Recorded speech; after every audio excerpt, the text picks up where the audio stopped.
La désignation du président de la CENI a soulevé des tensions au sein de la classe politique congolaise. Cette situation a poussé le président du CENSA, dans son rôle de la recherche permanente de la paix, à rencontrer les confessions religieuses. La première rencontre, Joseph Olingankoy l'a eue avec Monseigneur Fridolin Ambongo. Nous venons de rencontrer l'un des plus grands pasteurs de Dieu de notre pays, le cardinal Ambongo. Nous avons discuté. Nous sommes venus pour puiser la sagesse. Et nous avons eu déjà cette sagesse-là. C'est que nous pouvons dire à ce stade, on a eu un échange franc. Il nous a donné aussi des conseils. Et que le souci de tout le monde est de voir ce pays avancer. Le président du CENSA ne s'est pas arrêté là. Il a aussi rencontré les membres de CIME. Joseph Olingankoy croit dur comme fer à une solution à ce problème. Il n'y a jamais eu un problème sans solution. Ce qui nous fait plaisir, c'est la volonté des hommes et de Dieu de trouver des solutions pour le bien-être de notre peuple. Dernière étape, l'église du Christ au Congo. La rencontre avec les membres de cette confession religieuse s'est déroulée dans un climat serein. Les conclusions de ces différentes rencontres seront soumises à la hiérarchie, a dit le président du CENSA, Joseph Olingankoy. Faire le point sur l'état des lieux de différentes structures de la création du cadre institutionnel d'encadrement des activités, de renforcement des capacités et l'état d'avancement de la mise en œuvre des instruments programmatiques et mobilisateurs des ressources sont les objectifs de l'atelier sur la redynamisation des activités de renforcement des capacités en République démocratique du Congo. C'est la vice-première ministre du plan, Élisée Mounemweta Mukumwe, et qui a lancé officiellement ses travaux de 2 jours à côté de son vice Freddy Ikita. Dans son rôle de pilotage technique et la coordination du processus de développement du pays, le ministère du plan a organisé cet atelier pour réfléchir sur la meilleure manière d'évaluer les forces et les faiblesses, mais aussi saisir les différentes opportunités au regard de menaces et risques potentiels pour mieux capitaliser nos structures et instruments conçus dans la stratégie des réponses du gouvernement aux besoins des renforcements des capacités générés par l'entrée en vigueur du plan national stratégique du développement. Je nous invite à plus de rigueur et d'application au cours des travaux prévus dans le cadre de cet atelier, dont les résultats éclaireront à juste titre la décision et l'action du ministère dans la revitalisation des activités de renforcement des capacités au niveau central et provincial. Cela étant, il ne me reste plus qu'à déclarer solennellement ouvert l'atelier sur la redynamisation des structures et des activités de renforcement des capacités en République démocratique du Congo. Du 30 juin 2020, nommant l'inspecteur général des finances chef des services. La remise et reprise a eu lieu ce mardi 7 juillet 2020 à l'inspection générale des finances en présence du directeur de cabinet du chef de l'État, représentant personnel du président de la République empêché. Après 16 ans de service à la tête de l'inspection générale des finances, Jules Alinguet-Nkoué succède à Victor Batoubenga. Dans son allocution, l'inspecteur général des finances sortant a souhaité un fructueux mandat à son successeur. Symboliquement, mon prédécesseur avait reçu du ministre des Finances et Budget, Matungulu Ilankir, de qui nous dépendions alors le sabre traditionnel que j'ai transmis à mon successeur. Lors d'une cérémonie d'échange de vœux à laquelle étaient conviés tous les services relevant de son autorité. Ces jours-là, Urbi et Orbi, notre hiérarchie d'alors avait déclaré que ce sabre représentait la mission confiée à l'inspection générale des finances de mettre hors d'état de nuire tout agent public indélicat.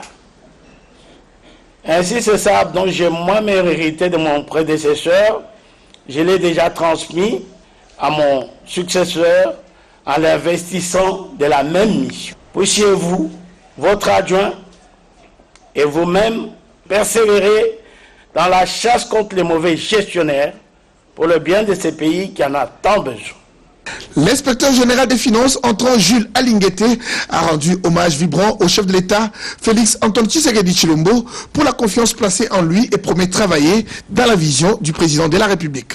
C'est ici l'occasion pour nous de rassurer son Excellence, Monsieur le Président de la République, chef de l'État, de notre détermination de tout mettre en œuvre pour mériter la confiance placée en l'inspection générale des finances pour l'accompagner dans la réalisation de l'engagement qu'il a maintes fois pris devant la nation et tout récemment, lors de son adresse à l'occasion de la célébration du 60e anniversaire de l'accession de notre pays à l'indépendance, je cite, « Mettre un terme à l'impunité pour donner un sens à la lutte contre la corruption et les antivaleurs, car celles-ci sont à la base de presque tous les maux dans les différents secteurs de la vie nationale. » Prenant la parole à son tour, le professeur Dr Désiré Cachemire Kolongele Eberande, directeur de cabinet du chef de l'État, le représentant cette cérémonie,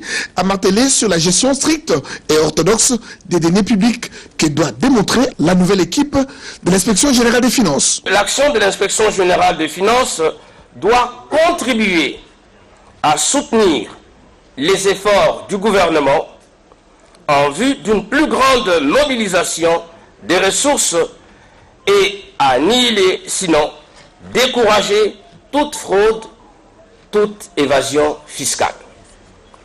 Nous voulons par la présente appeler les nouveaux animateurs non seulement au dynamisme, mais surtout à l'intégrité et à l'efficacité. Une chose est avoir le pouvoir, une autre chose est l'exercer, mais dans le respect des règles. Dans ses prérogatives, l'inspection générale des finances est le service supérieur de contrôle du gouvernement en matière de finances. Elle existe depuis 33 ans et est placée sous l'autorité directe du président de la République. À la commission aménagement du territoire et infrastructure de l'Assemblée nationale pour audition sur la politique du gouvernement et les réalisations dans le secteur du développement rural à la première audience, c'est mardi 7 juillet 2020. Le ministre du développement rural, Guy Mikulu Pombo, est revenu devant la dite commission que préside l'honorable Christian Mwando pour répondre aux préoccupations soulevées par les députés nationaux en rapport avec la réhabilitation des routes de dessertes agricoles, l'eau et l'électricité. Dans sa réponse, Guy Mikulu Pombo a endossé les passifs et l'actif dans le cadre de la continuité de l'action du gouvernement. De ces grandes lignes, le titulaire du développement rural a fourni des explications détaillées sur ce qui a été fait et ce qui reste à faire. J'ai rassuré les députés que les missions du développement rural sont des missions très importantes dans l'amélioration des cadres et des conditions de vie de nos populations. La réalisation de toutes ces activités va permettre la relance de la production nationale, surtout en ce qui concerne l'entretien et la réhabilitation des routes de dessertes agricoles. Et j'ai informé aussi que le gouvernement, dans le cadre du secteur productif et du projet prioritaire de lutte contre les effets néfastes contre le Covid-19, vient de disponibiliser quelques fonds qui vont permettre que nous puissions lancer sur toute l'étendue du pays l'entretien de routes par le cantonnage manuel, où on aura environ 1000 km par province. Tout ce que fait le ministère du Développement rural concerne essentiellement la réalisation des promesses des députés nationaux. C'est ça qu'on appelle le développement à partir de la base. Nous sommes dans les entités rurales. Ces entités-là ont comme représentants les députés nationaux. Donc pour les députés nationaux, la réalisation de ces activités est d'une importance capitale pour eux. D'où nous avons senti qu'il y a vraiment une attention particulière qui est portée à tout ce qui s'est fait au ministère du Développement rural. Et ils souhaitent que vraiment la loi des finances soit exécutée conformément à ce qui était prévu. Toutes ces réponses ont édifié les parlementaires car pour eux, le développement rural, c'est le seul secteur sur lesquels repose l'espoir de leurs électeurs. Créée en 1983, la Communauté économique des États d'Afrique centrale, CEAC, s'est adaptée aux mutations que connaît l'Afrique et le monde dans le commerce et le mouvement des populations. Son traité révisé en 2019 attendait encore la ratification de la République démocratique du Congo. Le projet de loi y relatif a été présenté mardi devant la plénière de l'Assemblée nationale que conduisait la présidente Janine Mabunda Lioko. Guillaume Pépin Manjolo, ministre d'État, ministre de la Coopération, a fait l'économie du texte en des termes plus clairs en mettant en exergue les innovations au regard de l'ancien traité. Après un débat houleux sur la pertinence de la révision avec des contingences sécuritaires, les députés nationaux ont un à un voté pour la ratification de la RDC au traité révisé instituant la CEAC. Entre autres innovations des organes de gestion courante comme le comité des représentants corrects, le conseil des paix de sécurité COPAX. Les honorables députés ont rappelé notamment les difficultés qu'on a pour traverser à Brazzaville, pour revenir en RDC, les expulsions des part et d'autres. Il y a de nouvelles structures qui sont mises en place, de nouvelles règles qui doivent permettre de pouvoir modifier les comportements de nos pays respectifs dans ces cadres-là. Ces traités donnent cette possibilité-là. Et aussi la responsabilité au niveau de la commission qui remplace le secrétaire général veut que chaque commissaire soit responsable de son secteur et réponde devant les États membres, les cas échéants, y compris en termes de mobilité et en ce qui concerne aussi la paix et la sécurité, lorsqu'il y a des intrusions ou des rentrées sur le territoire d'un pays membre sans autorisation. Donc au moins on a quelqu'un à qui on doit se référer assez rapidement pour avoir des réponses précises. Cette politique procède de la volonté de l'Union européenne de promouvoir l'intégralité au niveau sous-régional. C'est un vrai combattant, il a risqué sa vie pour le combat en France, il a été même en prison, c'est de Pacheli Mikobi qu'il s'agit. Il sera mon invité ce samedi 11 juillet 2020 dans votre émission Rendez-vous de Patriotes. Bonsoir, je m'appelle Pacheli Mikobi pour ceux qui me connaissent. J'ai rendez-vous avec le grand journaliste César Ngadi, c'est samedi 11 2020. Pacheli Mikobi est l'un des combattants qui soutiennent le président Félix Antoine Tshisekedi. Afin que nous puissions débattre sur l'actualité politique de notre pays. Nous savons très bien que le président est dans les bons, mais il y a un système qui est incrusté dans la politique qui ne veut pas que les choses changent. Les Congolais commencent à se mettre debout. Il y a la CENI qui bouge.